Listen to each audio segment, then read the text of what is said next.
It isn't right.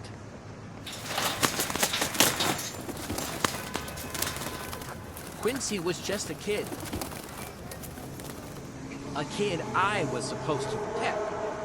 If I can't even keep the people I care about safe, what good am I? What's the point in even doing this? Virgil, I called you, but you didn't answer.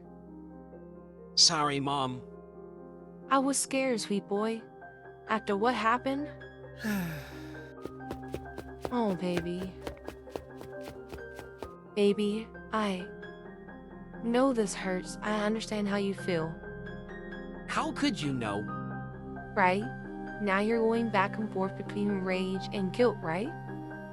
How could someone do something like this? And how could I let this happen? He was just a kid. Just look at this. Look at what they did to him. Sweetheart, you shouldn't have to see that. These powers? My running around supposedly stopping the bad guys? I ducked out multiple times on Quincy because things were going down. I failed him. You were that boy's hero, and he didn't even know you were static. You know that, don't you? You don't get it.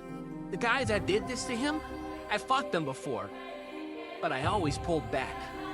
I should have gone harder, done more, then maybe he'd... If I actually took care of these people, maybe Quincy would be alive.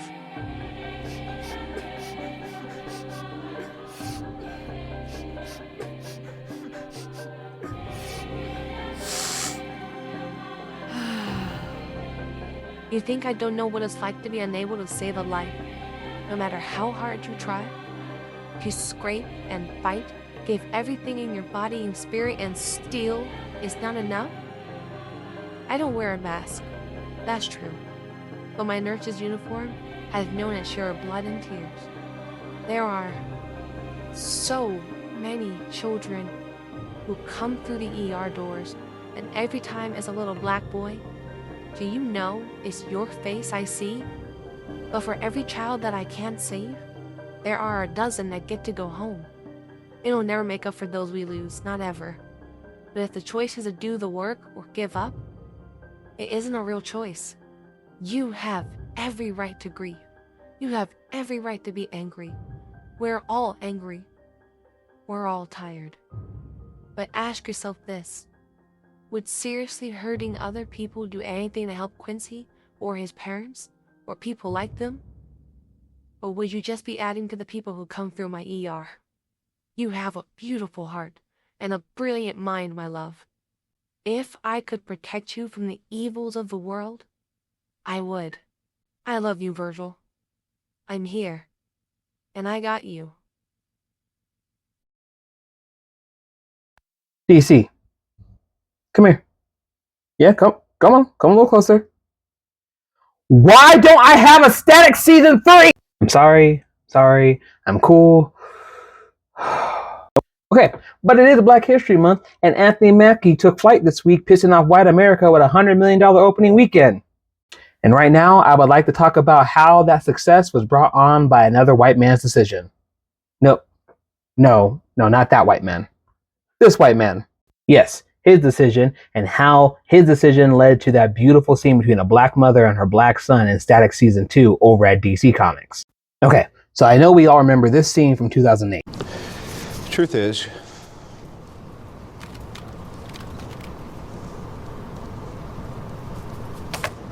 I am Iron Man. But did you know that this was Robert's choice?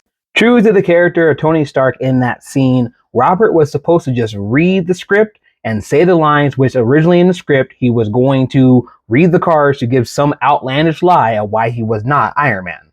Robert Downey Jr. changed history, though, during one of his cuts when he chose to ad-lib, I am Iron Man. And then Kevin Feige and Jon Favreau changed history when they decided to go, yeah, let's keep it. It completely set the MCU on a whole different path. Historically, comics are known for secret identities. The idea of who are they outside of the cape? Nobody knows, or maybe a small percentage knows. This is how you get the infamous argument about how people cannot tell that Clark Kent is Superman just because he's not wearing his glasses. Lois, did you know That in the future, you're revered at the same level as Superman? Why, there are books about you, statues, an interactive game. You're even a breakfast cereal. Really? Yes. But as much as everybody loves you, there is one question that keeps coming up. How dumb was she? Here, I'll show you what I mean. Ed, look. I'm Clark Kent. No, I'm Superman. Mild-mannered reporter. Superhero. Hello? Duh. Clark Kent is Superman. Well, that was worth the whole trip. To actually meet the most galactically stupid woman who ever lived. Robert Downey Jr. made a decision that was so pivotal it changed superhero culture, not just for the MCU, but for it overall. Think about it. Thor didn't have Donald Blake. Hawkeye doesn't wear a mask.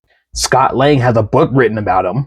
Heck, in my opinion, the greatest thing that happened about the Spider-Man movies in the MCU is the fact that they fixed one of the most annoying traits in comic.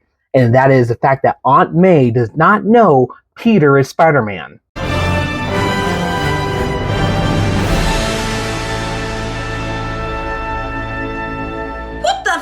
And that had led into a multitude of comics since then. The most notable that I can think of is, of course, the decision by Clark Kent to tell the world in DC Comics that he is Superman. Brian Michael Bendis, who actually co-created Miles Morales, had in his run on Action Comics and Superman comics, Clark tell the entire world that he is Superman. And one of my favorite moments from this time is when the Joker hears about it and one of his goons is like, hey, you know Batman's secret identity, why don't you just tell it? And the Joker then, of course, brutally murders him. But it's, and I can't show it, so y'all just gotta go look for it. It's Batman number 85, Tom King's run. So what I love about that, because of what Robert Downey Jr. chose to do, it has now bled into the fact that in the 2021 reboot of Static, his family actually knows. Especially since those of us who are fans of the TV show that came out in the early 2000s know there's that heartbreaking, I believe, 2-part episode where Static is transported back in time, goes to see his mom on the night of her death, and tells her that he's now a hero. We are now in an age where writers are starting to understand that being a superhero may have some strain on the psyche. And while some writers struggle to get to the core of that idea, here's looking at you, Tom King. To me, this one simple scene really hit it on the head, because it also brought depth to the idea of putting down your villains permanently.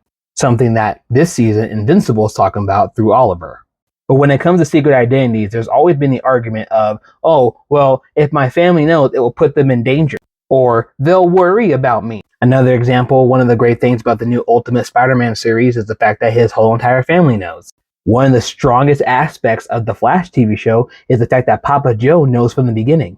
And then one of the weakest parts of Invincible Season 1 is Mark hiding it from Amber, and then when he finally tells her, Amber knew the whole freaking time!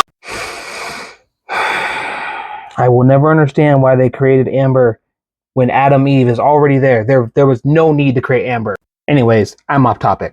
No, I don't believe everybody should know a superhero's secret identity. A lot of people bring up the storyline where Peter beats the crap out of Kingpin when he chooses to hire someone to kill Aunt May. It will put your family in danger, or like in the case of Flash in No Way Home, some people will take advantage of that. But I do believe that people in your life knowing you're a superhero does make a stronger support system. Case in point, my wife is a 911 dispatcher. And there are some things that she can tell me throughout her day and what kind of calls she takes, and there's some things she cannot tell me. But what she has told me, people need their support systems. And not just people who are in the same business, but they need people who are actually outside perspectives on the world they are dealing with. They are able to challenge your worldviews because they are able to see things that you may not be able to see clearly. And that goes as well for superheroes. All of that to say that I'm glad Virgil is able to have this conversation with his mother. It is beautiful to see a strong black woman and a young black man coming into his own as a superhero, and being able to sit there and be vulnerable with his mom, to cry, to talk about how he's failed, to talk about what he's struggling with, and for his mom to check him in a very polite and loving way.